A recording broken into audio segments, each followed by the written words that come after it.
Shalom, pagi bersama tundukkan kepala, pejamkan mata sejenak. Bapa, inilah keberadaan anak-anak-Mu yang Kau kasihi. Kami bersyukur hari ini kami ada sebagaimana anak-anak Engkau. Dan sebelum kami mengadakan aktes lain, kami mengadakan mesbah keluarga Yesua pribadi, kami boleh naikkan pujian penyembahan. Dan kami juga rindu untuk dengarkan renungan firman-Mu. Roh Kudus mengurapi kami, mengurapi hamba-Mu, dan bentangkan firman-Mu sehingga jadi berkat buat kami. Dan kami juga boleh naikkan doa syafaat kepada Tuhan. Haleluya, amin. Shalom, pagi. Mari sama-sama kita akan membuka firman Tuhan. Rasul-Rasul pasal 26. Kisah Rasul-Rasul pasal 26 ayat 12 sampai ayat 23. Kisah para Rasul pasal 26 ayat 12 sampai ayat 23. Paulus menceritakan pertobatan dan panggilannya. Dan dalam keadaan demikian ketika aku dengan kuasa penuh dan tugas dari imam kepala sedang dalam perjalanan ke Damsyik, tiba-tiba ya Raja Agripa, pada tengah hari bolong aku melihat di tengah jalan itu cahaya yang lebih terang daripada cahaya matahari turun dari langit meliputi aku dan teman-teman seperjalananku. Kami semua rebah ke tanah dan aku mendengar suatu suara yang mengatakan kepada pedal bahasa Ibrani, Saulus, Saulus, mengapa engkau menyintai aku? Sukar bagimu menendang gegala bangsa. Tetapi aku menjawab, siapa engkau, Tuhan? Kata Tuhan, akulah Yesus yang kau nanya ini. Dan sekarang bangunlah dan berilah aku menampakkan diri kepadamu untuk menetapkan engkau menjadi pelayan dan saksi tentang segala sesuatu yang telah kau lihat daripadaku dan tentang apa yang kuperlihatkan kepadamu nanti. Aku mengasingkan engkau dari bangsa ini, dari bangsa-bangsa lain, dan aku akan mengutus engkau pada mereka untuk membuka mata mereka supaya mereka berbalik dari kegelapan pada terang dan dari kuasa iblis kepada Allah, supaya mereka oleh iman mereka kepadaku memperoleh pengampunan dosa dan berbahagia dalam apa yang ditentukan untuk orang-orang yang dikuduskan. Sebab itu ya Raja Agripa, pada penglihatannya dari surga itu tidak pernah aku tidak taat. Tapi mula-mula aku memberitakan kepada orang-orang Yahudi Damsyik, Yerusalem dan di Sultana Yudea, dan juga pada bangsa-bangsa lain bahwa mereka harus bertobat dan berbalik pada Allah untuk melakukan pekerjaan-pekerjaan sesuai dengan pertobatan ini. Karena itulah orang-orang Yahudi menangkap aku di bait Allah dan mencoba membunuh aku. Tapi oleh pertolongan Allah aku dapat hidup sampai sekarang dan memberi kesaksian pada orang-orang kecil dan orang-orang besar. Dan apa yang kuberitakan tidak lain daripada yang sebelumnya telah diberitahukan oleh para nabi dan juga oleh Musa, yaitu bahwa Mesias harus menderita sengsara dan bahwa ia adalah yang pertama yang akan bangkit dari antara mati, dan bahwa ia akan memberitakan terang pada bangsa-bangsa ini dan pada bangsa-bangsa lain. Di masa itu Paulus menceritakan tentang pertobatan dan panggilan. Puji Tuhan. Tapi yang sangat menarik, Paulus berbicara kepada Raja Agripa. Perhatikan ayat 19. Sebab itu ya Raja Agripa, kau ada penglihatan dari surga itu tidak pernah aku tidak taat. Luar biasa. Paulus berjumpa dengan Tuhan ketika dia berkata pada hari ini, dikatakan pada penglihatan pada Raja Agripa, kepada penglihatan dari surga tidak pernah aku datang.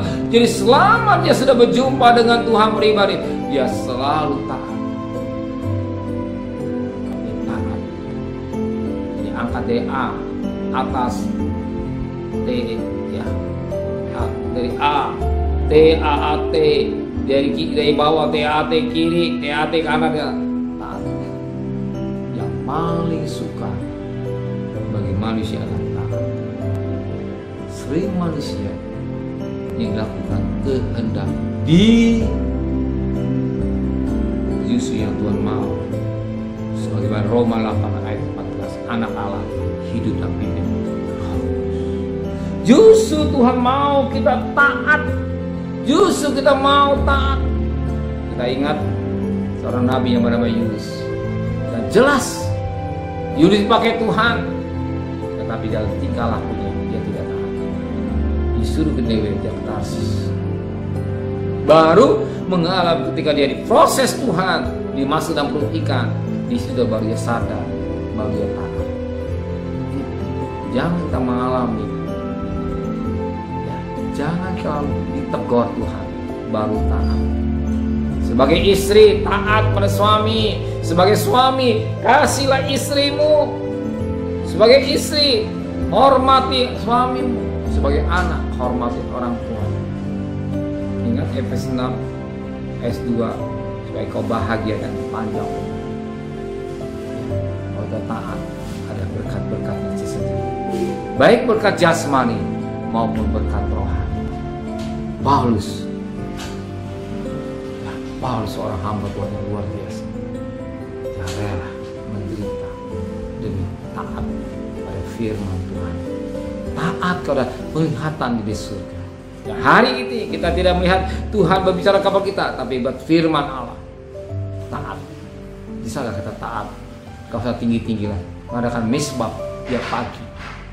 Keluarga, mesbah pribadi. Taat.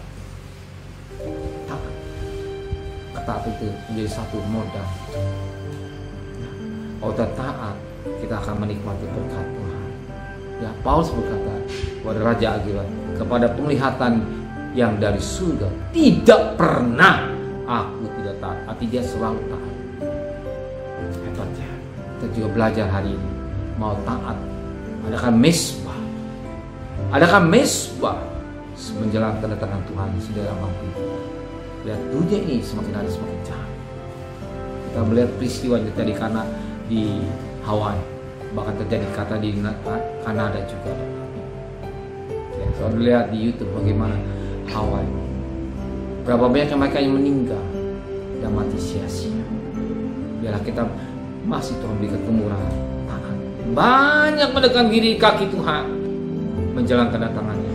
Kita mau taat, semakin dekat saja taat, kita semakin setia dalam diri kepada Tuhan dan hidup dalam kekudusan. Amin.